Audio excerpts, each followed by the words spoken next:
Hey guys, I'm at the Christmas market today with my friend Luke. Luke, do you want to be on camera? Go on, you want to be on camera. Say hello to my 11 subscribers. Luke got tardo flat and he spoke to the person in French to get it. It was fucking impressive, really impressive. Slightly douchebaggy, but impressive nonetheless. I'm joking. I got mulled wine. I've had no food. I just went straight for the alcohol. Not much of a surprise to anybody that's ever met me. And it's quite a big cup. It was only £3, so I'm filming this now because by the end of it I'm unlikely to be able to hold this camera. I'm not even sure where I'm looking right now. We're going to go and see It's a Wonderful Life after we've been to the market. So I'll update you on how that went, let you know if I killed anyone at the cinema, as I tend to do. Bye! Christmas time, getting pissed on wine. I'm a good flatmate. The Christmas stork has been to my house, guys. I have a new delivery. My child, I'd like to introduce you. Shh, shh, shh. Mummy's here. Mummy's here. My very favourite rum of all time. I also have a little gift to give out today to a very special friend. I'm sure none of you have forgotten Scooter. No, we're good. There now. Doesn't he look nice? And I'm going to put it up in my house. And then when people come around, I'm going to tell them that he's my boyfriend.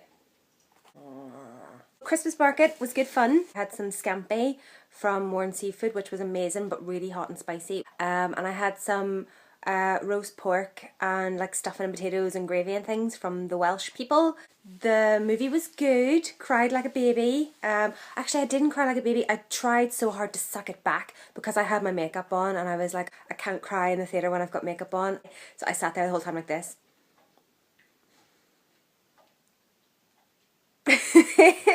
We saw it at the Queen's Film Theatre in Belfast, which I have to say was a really nice place to go. You know, nobody was on their phone, nobody talked, it was all really nice. So yeah, I would really rate it, it was really good. But the only problem is that the seats there are so ridiculously uncomfortable and there's not that much room with the seat in front of you. So if you've got long legs, give it a miss maybe, I don't know. Or sit at the front, you know, or sit at the aisle so you can stick your legs out. But it was really lovely, I really had a good time. And they have a bar and you can take drinks in, so you know I'm there. I've finished all my Christmas shopping at last, and I do have to wrap it all now. That might be where my new child comes in handy, get me through that. I actually really enjoy wrapping presents, but after like 15 minutes it's so uncomfortable on your back and everything, like there's got to be a better way. I've had a pretty bad night's sleep. I was sleeping pretty well, but then one of the cats, and I'm pretty sure I know which one, Pepper, jumped on my face last night. I have no idea what they were doing, but there's a big gash under my eye and I'm like, like, why are my cats beating me up in the night? It's not fair. Salty's scratching the... I should get some like good, terrible, cheesy organ music to play as an interlude when one of the cats does something that I can't control with my camera stand, which is 2 books and a puffy. Also had a... Hi Pepper. Pepper, did you jump on my face last night? Because you nearly took out my eye. Guys? Keep going. There you go. Good luck. You can come and sit on my knee if you want. Had an awkward encounter with one of my neighbours today as well. In fact, I don't even know if he is one of my neighbours. I'd never seen him before, but somebody knocked my door. And I wasn't that long out of bed. And all like, the front of my hair is a fringe, right? I take these little notions every now and again that I want to hide my... I want to hide my forehead wrinkles and cut myself a fringe, but I don't really suit a fringe. So when I have it, then I'm like, oh, I've got to grow out this fringe. So I don't sleep with my hair in at night most of the time. And when I got up this morning, it was like flapping up like this. And I slept in my makeup last night because I'm naughty.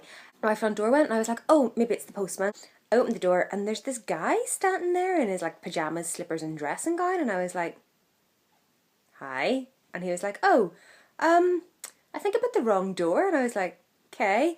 But then neither of us moved. We both just stood there staring at each other for like a couple of minutes. And then I was like, bye then, and shut the door. It was really odd. It was like we had hypnotised each other with our pyjamas or something. Very strange. We're on the countdown to Christmas now, guys. It's like, oh my god, I'm really bad with numbers.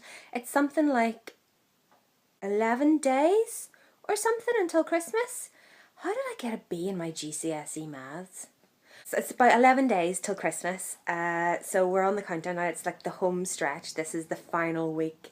I haven't got any special requests for Christmas this year unless, you know, anybody wants to buy me the new Star Trek DVD. or Carl Urban for Christmas, that's totally okay. But I'm cool with that. What I do want to talk to you guys about today is how Christmas can be hard for some people in the LGBTQ plus community. Now, I'm pretty lucky for two reasons. One, most of my family is pretty accepting, even if they don't necessarily agree with everything that I've done. They've never disowned me, which is a little bit surprising actually. But a lot of my family is really great, really accepting, and especially the new generation, they're being raised to like love people and accept them for who they are, and I really dig it. I love it. Now, I'm a separate topic altogether, but I don't want kids of my own.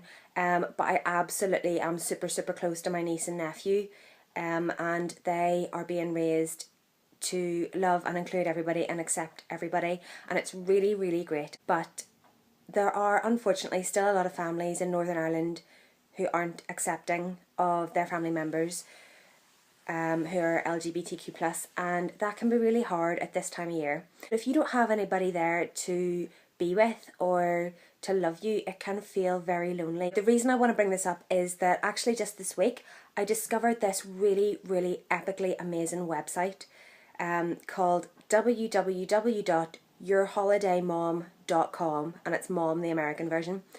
Basically, this website is dedicated mothers of LGBTQ plus children who put up lovely posts every day about how you're loved and you're wanted, and even if it's not by your own family, that there are people out there in the world who will love you and will accept you, and there's a community out there for you. And you can get in touch with them if you are in this unfortunate position of not being accepted by your own family. You can get in touch with them and they'll send you like lovely messages to kind of get you through the holidays, just so that you know you're not completely alone in the world. And you're not. There are other people out there that will care about you. If it's not your own family, that's really hard and it's really sad and it's really unfair, but there are other people out there who will love you. I'm not tacky enough to be able to add the link into my description box, but I am going to put the website, I'm going to put the website in the description box so that you can type it in yourself if you need to. I know I don't have a huge base of subscribers, there's like 11 subscribers, but I know for a fact that a few of you, if you're not LGBTQ plus yourself, you know people who are. Guys, I want you to share the hell out of this video. Let people know that they're not alone at Christmas, okay? Let people know that there are people out there, there are groups out there who want them, who will welcome them. Tell your friends that you love them. Tell your friends that you welcome them. Northern Ireland is particularly difficult for this sort of thing because I know any of you guys that are probably watching this know this already, but just in case there's anybody out there who doesn't know, the political party in charge of Northern Ireland is called the DUP, and I've stated before, I'm not that good at politics. I thought Tony Blair was the captain of the England football team. I don't really know what the DUP means. I don't actually know what the letters stand for. I'm really bad at knowing like which side's Protestant, which side's Catholic, basically because I couldn't give a shit. I don't care. Like, I think that everybody needs to learn to work together in Northern Ireland, but that's a whole different thing. But the DUP, I think, are Protestant. They're mostly Protestant. I think they're Protestant. And they've been using this thing, basically, right, this is going to be really badly explained. The two main political parties in Northern Ireland, one's Catholic and one's Protestant, and they can't work together. They can't do it. Now, I know that Northern Ireland has a really severe history. There's been a lot of atrocities. There's a lot of hurt still deeply within both sides of the community. And no one side wants the other side to basically be in charge of anybody. So they will block each other politically in order to prevent the other side getting what they want. Which, you know, if you explain it as simply as that, it does sound a bit daft. But that's the way that it is. And there's a thing in Northern Irish politics called a petition of concern that one side is allowed to use against the other side if they feel that the other side, whoever side they are, is bringing a motion that side one doesn't agree with, to block that motion. But the DUP, which do you know what I've decided it stands for? Dinosaurs of the Unionists Past, okay? So that these dinos, they are using the petition of concern to block the legalisation of gay marriage in Northern Ireland. Which is, I find, really disgraceful. Yes, okay, you're a religious party, and yes, okay, maybe your religion doesn't agree with people being gay or bi or lesbian, transgender, whatever, but you don't have the right to stop anybody from having the same rights as you just because of that. You don't have that right, and they're abusing that power to get rights that they aren't owed, they don't deserve. And I mean, if in the end of the day, I come from a really religious upbringing, I went to a Christian school, for God's sake, I was raised in this way of thinking. If you're a religious person and you're using God, who supposedly is all about love, to hate on somebody because they're gay or transgender or anything like that, I don't feel like you're using religion in the right way, but that's your right. However, you don't have the right to block that person from doing what they want to do with their life. Everybody gets to make their own choice, or they should get to make their own choice. And, you know, if people out there are doing things that you don't agree with, that's okay. You just don't have to do them.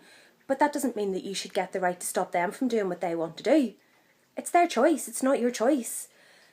So yeah, so that's, I'm going to get into a real rant about this, but because I'm doing this on an iPhone, I can only do 15 minutes, so I've got to restrain myself for the video won't upload. But I mean, you guys all know my stand on this.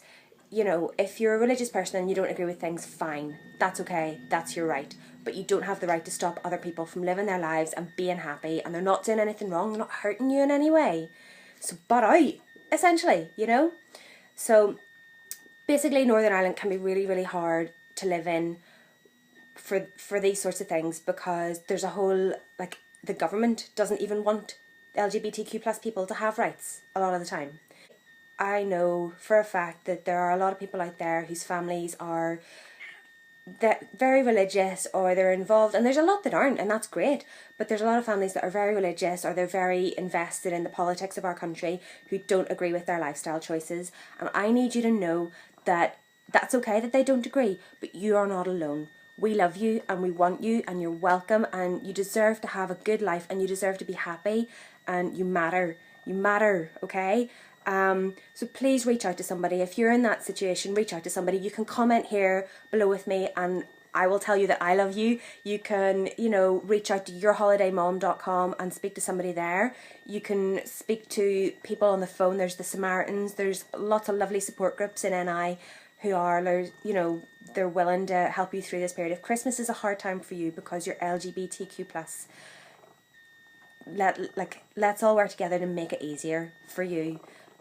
Make it easier for your friends. Be an ally. If you care about your friends and you know they're having a hard time at Christmas, tell them you care. Bring them to your house. You don't even have to invite them for Christmas dinner, but just, you know, tell them that they're wanted and they're welcome, and that somebody cares about them, because you don't know what a difference that can make in somebody's life. It could be the be-all and end-all for somebody out there who's having a really, really hard time. So that's my video for today, guys. If you enjoyed this video, like and subscribe. Share the hell out of it if you think that it's worth something, if you think it's a message that needs to get out there. I am going to go and finish the glass of wine that I've been secretly drinking. And I hope you guys all have a lovely week. I'm going to come back next week. I've got another slightly serious topic next week as well, so it's going to be like a serious Christmas for me, and then I'll probably do another stupid one about, you know, stories where I fall over a lot, because I know you guys all love that. Okay, so have a good week, guys. Love you. Bye. Hey guys, I'm sorry that this bit's only getting added in at the very end of my most recent video, but I literally only found out about it a few minutes ago. I recorded that video previously and I've just found out about this, and it ties in so well with what I was talking about that I couldn't not add it. So basically I discovered that if you are in and around the Belfast area on Christmas Day, the Belfast Trans Resource Centre, which is on 98 University Street in Belfast, will be open on that day from 11 AM until 8 o'clock at night. For any homeless trans people who need a place to go on Christmas Day, for anybody who is afraid to go home for their own safety on Christmas Day, or if you've just got nowhere to go on Christmas Day, please go along. Please know that there's somewhere for you to go to have a nice relaxing Christmas with people who support you and can look after you. Alright, bye!